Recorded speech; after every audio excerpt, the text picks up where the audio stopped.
Two Americans have been sentenced to 8 years in jail in Iraq. They're said to have strayed across the border from Kuwait by mistake. There's to be no disciplinary action against staff at Whitemoor prison after the IRA breakout. And the boxer Mike Tyson has been set free after serving 3 years for rape.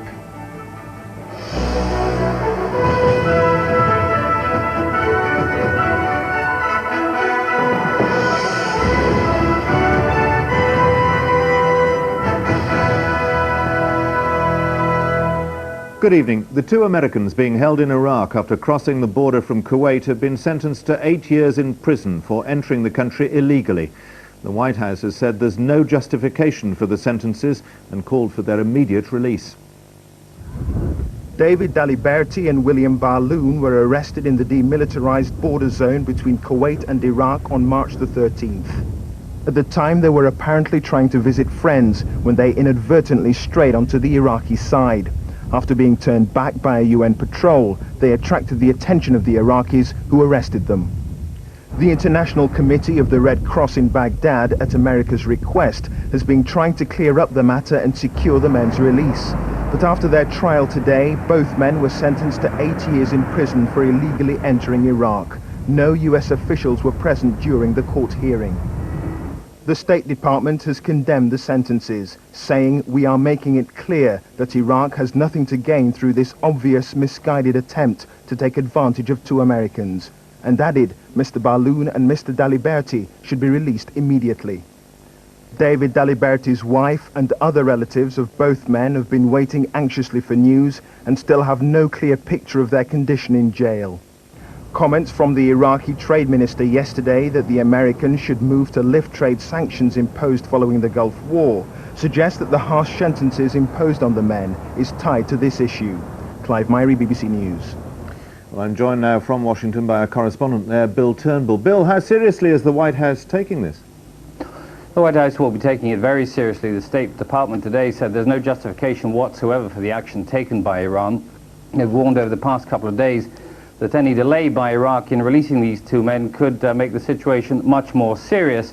So we'll see what kind of line the President is going to take over the next couple of days, but it is a very serious matter indeed now. What's likely to be the American response? It'll be a diplomatic one in the first instances. I think Iraq has been annoyed recently by the fact that Washington persuaded the United Nations not to ease the economic sanctions on Baghdad. It'll first we'll get some diplomatic furor, if you like, and then the other options will be considered. It's a very complicated situation in that part of the world for the United States at the moment. The question of Iran rearming the Straits of Hormuz and the Turkish invasion into northern Iraq. It'll take a while for the dust to settle and for the White House to consider all its options. Bill, thanks very much. Here, the Home Office has said that none of the staff at Whitemoor prison in Cambridgeshire will face disciplinary charges over the breakout by 5 IRA men and another inmate last September. But some management action will be taken against individuals for what the official investigation calls serious performance shortcomings. Seen from a thermal imaging camera, the moment when police and prison officers moved in to recapture 2 of the prisoners who escaped from Whitemoor last year. All 6 prisoners, 5 of them IRA men, were quickly caught, but a prison officer was shot and wounded. Semtex explosive and detonators were later found hidden inside the prison. The independent Woodcock inquiry condemned Whitemoor's security as unbelievably lax. It was, the report said, a disaster waiting to happen. Now the Home Office disciplinary investigation has identified serious shortcomings in the performance of some individuals, but it concludes no member of staff should face disciplinary charges. We're very pleased with the outcome that none of the staff are being disciplined, and we're happy now to let it lie and put it to bed and get on with the job we're supposed to do. Whitemoor's Special Secure Unit was thought escape-proof, but incredibly the prisoners managed to get pistols smuggled into them. They climbed an inner wall and cut through fencing with improvised bolt cutters before scaling the outer wall using ropes, poles and a ladder made from wood and bedding. Some prison officers were playing Scrabble as their charges escaped. Consequently, up to 10 officers were thought to be facing action. But after the BBC revealed that Sir David Yardley's 6-month inquiry had found no evidence to charge any officers, the Home Office issued a statement. The Home Office said that appropriate management action will be taken in the case of those individuals whose performance had been shown to display serious shortcomings. Details of that action, though, aren't being given until those involved have had the chance to make representations. The government is expected to make a statement next week. In the meantime, pressure is likely to mount on senior prison service managers, who will possibly be in line for much of the blame. Opposition MPs, though, are demanding that the Home Secretary accept a share of the responsibility too. Clarence Mitchell, BBC News. The Sinn Féin President Gerry Adams has accused the British government of bad faith negotiations. Mr Adams said the government was wrong to compare Sinn Féin with loyalist fringe parties. He said his party had a sizable electoral mandate, while loyalist fringe parties represented paramilitaries. The Chief Secretary to the Treasury, Jonathan Aitken, has complained that good economic news is being underreported. He blamed what he calls the open partisanship of some broadcasters, and he singled out John Humphreys, the presenter of Radio 4's Today programme, for particular criticism. Mr Aitken said the BBC runs the risk of being called the Blair Broadcasting Corporation. In response, the BBC said it stood by Mr Humphreys' integrity and professionalism. More than 10,000 parents, teachers, governors and school children have taken part in a protest against education cuts. They marched through central London to a rally in Hyde Park, organised by the newly formed protest group FACE. That's the fight against cuts in education. They walked in their thousands through the streets of London, their banners proclaiming their message that cuts in education are unacceptable. They'd come from all over England and Wales to make their protest heard in the capital. This was the grassroots on the move, part of a campaign that's grown up only in the past few months, and parents were out in force. The cuts we're actually facing in our schools, personally in our schools, are so horrendous. We just don't know how we're going to actually cope. Our school's a village school with only 2.6 teachers, and we feel we're down to rock bottom already. And one parent had this message for the Education Secretary, Mrs Shepherd. I'm sure she has a heart, and I'm sure she will do something about it. She's got to listen. With this many people, she's got to listen. Mrs Shepherd has said she understands the strength of feeling over education funding, but she stressed that it's county hall bureaucracy that should be cut, not teachers' jobs. The size of this rally is a visible sign of the anger and concern many ordinary people are now expressing about what's happening in their schools. Valerie Jones, BBC News, Hyde Park. The Bosnian Serbs have threatened a counter-offensive after 5 days of fierce fighting led by Muslim forces. The Serb leader, Radovan Karadzic, said they had every right to return fire that was coming from the UN safe zone around Tuzla, and he warned they wouldn't stop until the Muslims were defeated. 60 people are reported to have been killed in an upsurge of fighting in the Central African Republic of Burundi. The capital, Bujumbura, has seen the worst battles between the rival Hutu and Tutsi militia. Thousands of people have been fleeing the city, heading towards neighbouring Zaire, where UN aid workers say they fear an influx of up to 50,000 refugees. Mike Tyson, the former world heavyweight boxing champion, has been released from an Indiana jail after serving half of a 6-year sentence for rape. Tyson is now on probation for 4 years and must undergo a course of psychotherapy. The champion-turned-sex offender left prison in an exit as staged as the opening of any prize fight. Wearing a white cap, surrounded by bodyguards, behind him the shock of hair of his promoter Don King, also an ex-convict. His incarceration, the most dramatic fall from grace of any world champion, was over. He indicated to me he slept very well last night. When I saw him this morning, he was reading Ring magazine, waiting for whoever's going to pick him up to arrive with clothing for him to wear out of here. They showed up, he changed clothes, we shook hands, said goodbye, and he signed a couple of forms and walked out a free man.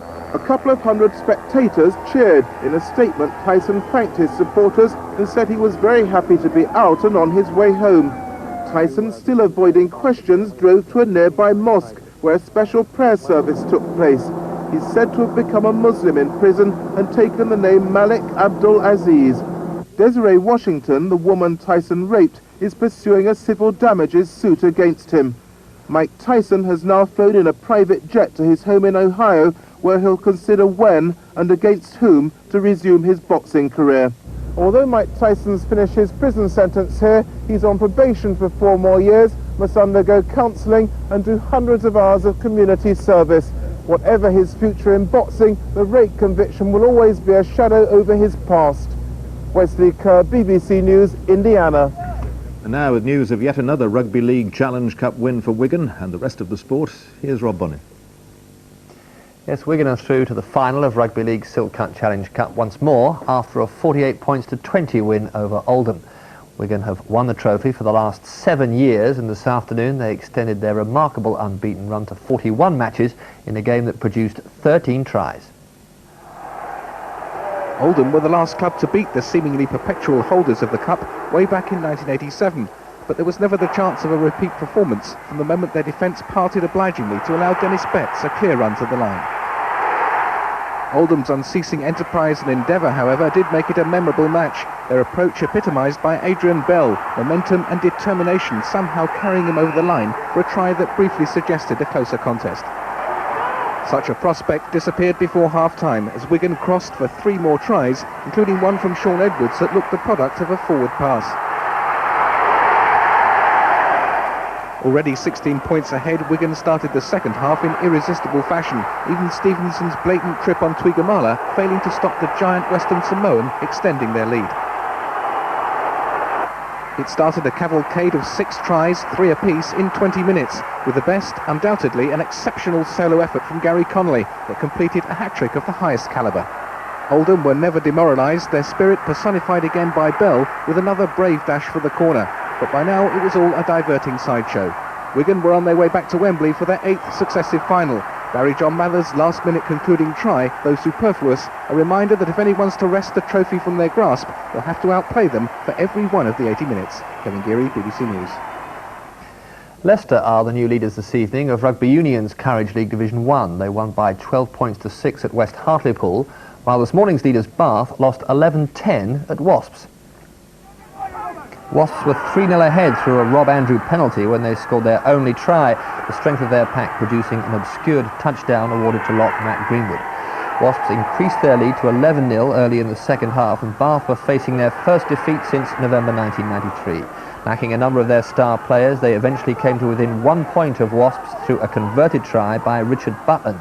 But there was no further scoring. Bath goes second, Wasps a third, 3 points off the lead. Damon Hill will start in pole position for tomorrow's Brazilian Grand Prix, the first round of this season's Formula One World Championship.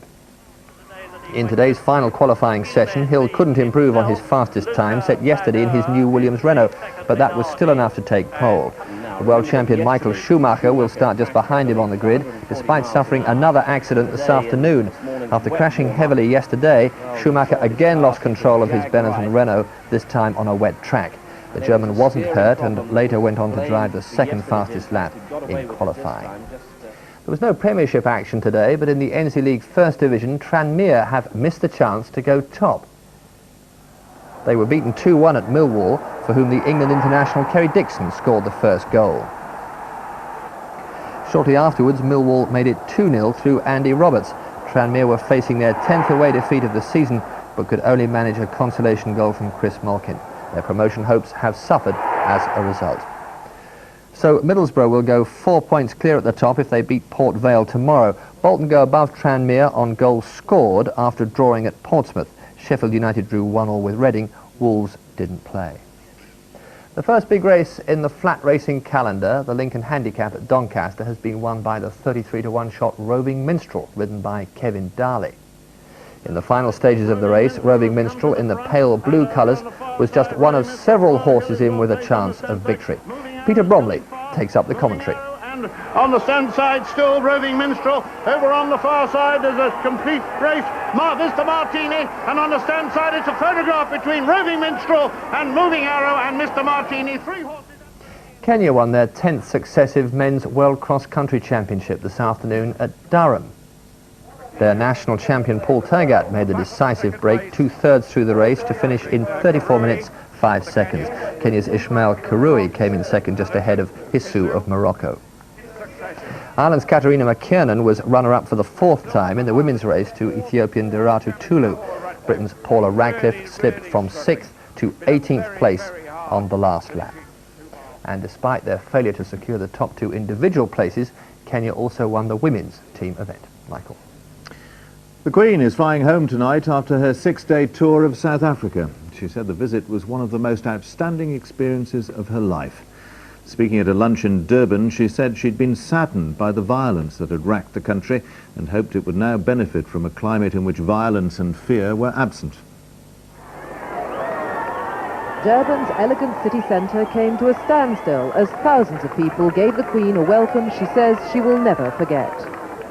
There is no doubt that her visit has boosted this country's self-esteem, and today she told them that South Africa was putting to shame the world's cynics and pessimists.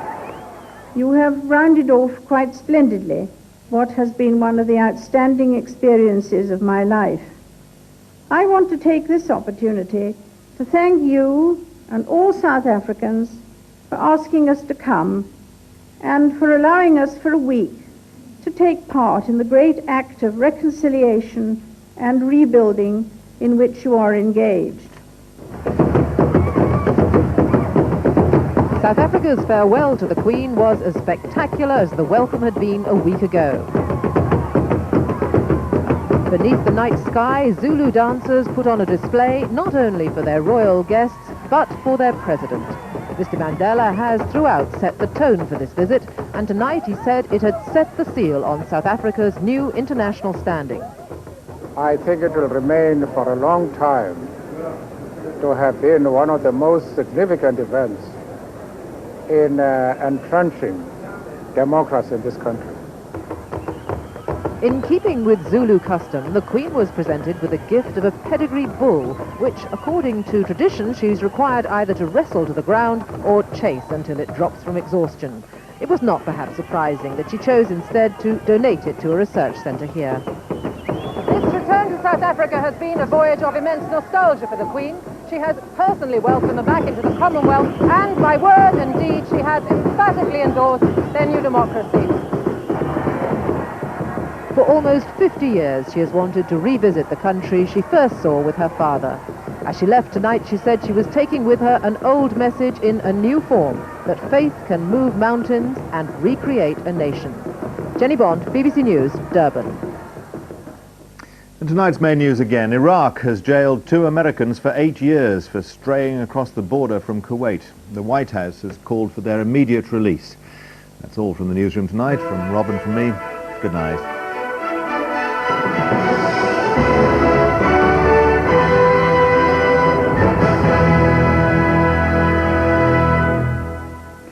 Tomorrow morning, Michael Burke will be sitting in for David Frost at the usual time of 8:15 here on BBC One. A very good evening to you. It's going to turn much colder as we go through into next week. You can see a widespread frost on Monday night, right the way down into southern parts of the country, but hardly a frost around tonight, maybe just in the glens of Scotland. But the further north and west you go through tonight, the clouds are thicker, and there will be little bits of rain dotted around now and again. That's the weather map for tomorrow, and as that low pushes out of the way, so this cold front's going to come southwards, and just ahead of it there'll be some pretty strong and gusty winds into southern Scotland in the morning, and particularly I think in northeastern parts of England tomorrow afternoon. Not a bad day down in the south though, by and large dry through daylight hours and brightening up a little bit, but we'll be finding some wet and windy weather coming in from the northwest, coming down into northern England, getting down into Northern Ireland too, and into North Wales, and bringing some very strong and gusty winds, turning much colder in the north with snow showers. So it could be some blizzard conditions upon these Scottish mountains. But down in the south, it is going to be another mild day. But just remember, much colder next week. That's it. Bye for now.